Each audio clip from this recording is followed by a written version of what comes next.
Still, wala akong plano mag-move on. Hindi ko kayang kalimutan ang lahat ng ginawa niya sa akin. Ngayon, alam ko na yung totoong ugali niya. Kailangan natin siya pabagsakin. Kailangan pagbayarin natin siya sa lahat ng atraso niya sa atin.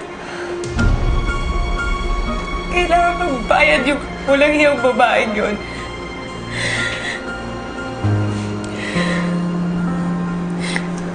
Christine,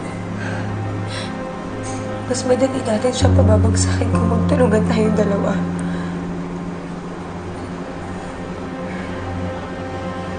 Joyce, hindi. Joyce, mali ginagawa mo. Tanggalin mo na yung galit na nararamdaman mo. Tama na. Hindi lang niya makakabuti sa atin. Tigilan na natin to. Christine, wala tayong konkretong ebidensya. Pag magsalita tayo, sigurado ko, babalik na rin na naman niya ang sitwasyon. Gagawin niyang lahat para siya yung magmukhang kawawa. Joyce, kilala mo ang biyanan mo. Alam mo kung anong kaya niyang gawin. Hindi ka ba natatakot? Christine, pero hindi naman tayo pwedeng manahimik lang. Pagkatapos ng lahat ng ginawa niya, ano yun, hahayaan na lang natin siya. Tumatakbo siya ngayon. Pag umupo siya sa posisyon niya, mas lalong lalakas yung loob niya manakit ng tao. May gusto ka pa bang maulit?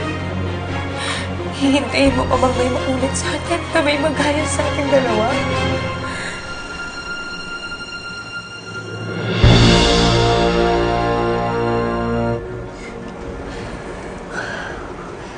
Sorry, Joyce. Galit na galit ako kay Alejandra. Galit na galit ako sa kanya. Pero, ayoko na eh. Ayoko na. Pagod na ako. Gusto ko na lumayo. Gusto ko na umalis. Ayoko na. Natutuwag ka na.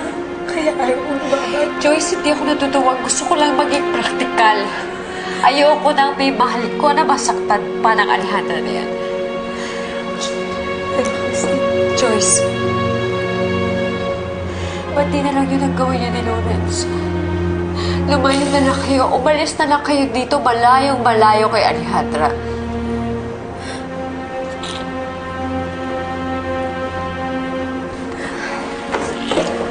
Christine. Christine, sa tingin mo pag lumayo tayo, patatahimikin tayo ni Alejandra? Hindi niya tayo patatahimikin. Hanggat wala pumipigil sa kanya.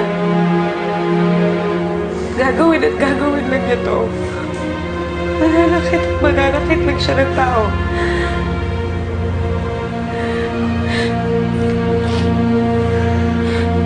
Christine, may birthday dinner na pupuntahan si Alejandra bukas.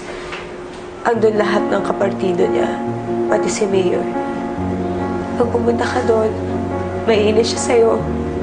Mapapakita niya sa lahat ng tao yung totoong ugali niya dahil hindi niya makokontrol yung sarili niya. Kung gusto mo kong tulungan, pupunta ka bukas. Pag-isipan mo, Christine. Ito na yung pagkakataon para makaganti tayo sa kanya. Ito na yung pagkakataon para mabaliktad natin yung kapalaran natin. Hindi na niya tayo mapaglalaroan. Dahil siya mismo hindi niya alam, tayo na ang lumalaro sa kanya.